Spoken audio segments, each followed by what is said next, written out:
Hello, this is Dunstan, and today I want to talk to you about science. Now, you may not realize this, but I actually, when I was at school, the things I was best at was maths, basically. Maths and science were my thing.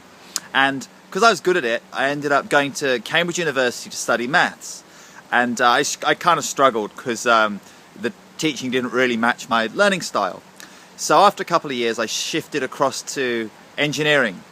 And so I've got 2 degrees in engineering, master's degrees in engineering from Cambridge University, which I don't particularly use every day, but you know, I was always interested in logic and how things worked. Now, when I was at school, we did science, and my chemistry teacher was this massive guy called Mr. Gray. So, Mr. Gray, if you're listening, this one's for you. But I always remember that we learnt science and chemistry out of a textbook. And the way it would work was something like this. The textbook would say, you do this experiment, you put these 2 substances together, and this is what's going to happen. So we'd copy that out of the book, we'd write it in our books, and then we'd do the experiment. Now, I remember one time, it didn't work how it was supposed to. So it was supposed to go purple, and nothing happened. It didn't go that colour at all. And I remember the science teacher said, "Oh no, you got the wrong result." And I remember thinking, that's weird. How can that be? Because as a child, I kind of somehow knew that when you did a scientific experiment, something happened, and you get the result that you get, and that you then try and explain that and say, well, what happened? Now, there's a guy called Goethe who has a very famous quote about getting started, which basically says begin. And he was around about 150 years ago, and he had a very different approach to science, which he called phenomenology. And this is what I want to share with you today, and I want you to learn from. Because in phenomenology, you actually do the opposite thing.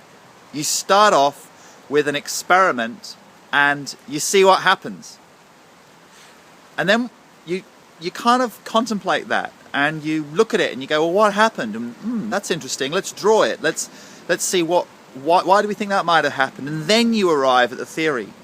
Now, the cool thing is, in a Steiner school, the Steiner's approach to teaching science was exactly this. So in a Steiner school, which is teaching according to phenomenology for the older students, there'll be an experiment, and the first day they'll just watch, they'll just observe the experiment.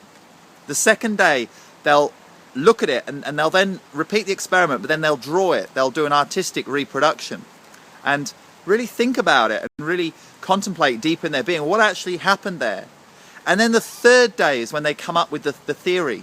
So you actually go from what you're noticing, your own observation, then going on to a theory. Now, why am I sharing this with you? Well, it's such a fallacy to think that you start with a theory and then things should follow that. So often I see people applying theories and then not quite getting the results that are supposed to happen.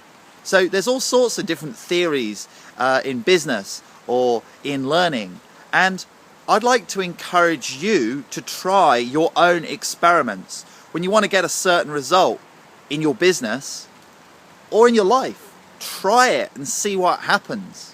Because all too often what happens is people start with a theory, like they'll watch a video like The Secret and they'll go, oh, if I just imagine what I want, then it's going to happen. But they don't actually, and then they try it, but it doesn't work like that for them. You know, they don't end up driving a $200,000 sports car the next day just by imagining holding the steering wheel. So when the theory and your experience don't quite match up, then you've got to look at it and say, well, is that the right theory to be using? Say you're trying something in your business and you're not getting the results you want. Are you willing to actually look at what's really going on and maybe get a little bit creative and make something up? So I'm encouraging you to try something new. Try something that isn't out of a textbook. Just give it a go. Make it up and see what happens. And give yourself space to be surprised and create a new result. So this has been Dunstan. Thank you for listening. Get out there, make something up and see what happens. And I look forward to hearing what cool new discoveries you're making. So leave me a comment, let me know. Thanks, bye.